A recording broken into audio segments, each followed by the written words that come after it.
পোশাক শ্রমিক সহ সব খাতের শ্রমিকদের চক্ষু সেবা নিশ্চিতে প্রয়োজনে ভর্তুকি দেবে সরকার, জানিয়েছেন শ্রম উপদেষ্টা অবসরপ্রাপ্ত brigadier general M Sakhawat Hossain. পোশাক কর্মীদের চক্ষু সেবা নিয়ে এক সেমিনারে একথা জানান তিনি। আরও জানাচ্ছেন মাহফুজা মোসলেহি।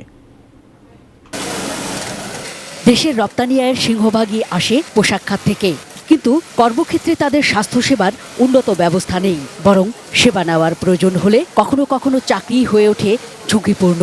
এমন পরিস্থিতিতে রাজধানীতে পোশাক শ্রমিকদের চক্ষু সেবা নিশ্চিতে নানা সুপারিশ উঠে আসে বেসরকারি সংগঠন হেলেন কেলার আয়োজিত কর্মশালায়। থাউজেন্ডস অফ স্ক্রিনিং আমরা করেছি এবং সেখানে তাদের যে নেসেসারি সাপোর্ট সেই জিনিসটা আমরা দেওয়ার চেষ্টা করেছি।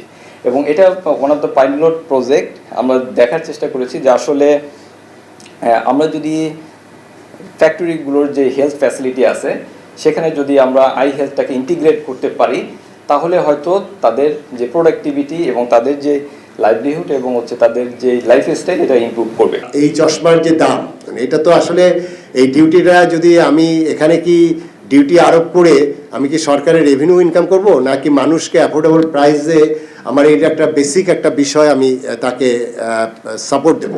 চক্ষু সেবা নিশ্চিতে প্রয়োজনে ভর্তুকি দেওয়ার কথাও জানান শ্রম উপদেষ্টা। এখানে মালিকদের বড় একটা ভূমিকা আছে, বিশেষ করে এই হেলথ অফ দি ওয়ার্কার দেখা। It's not only eye care but other health as well.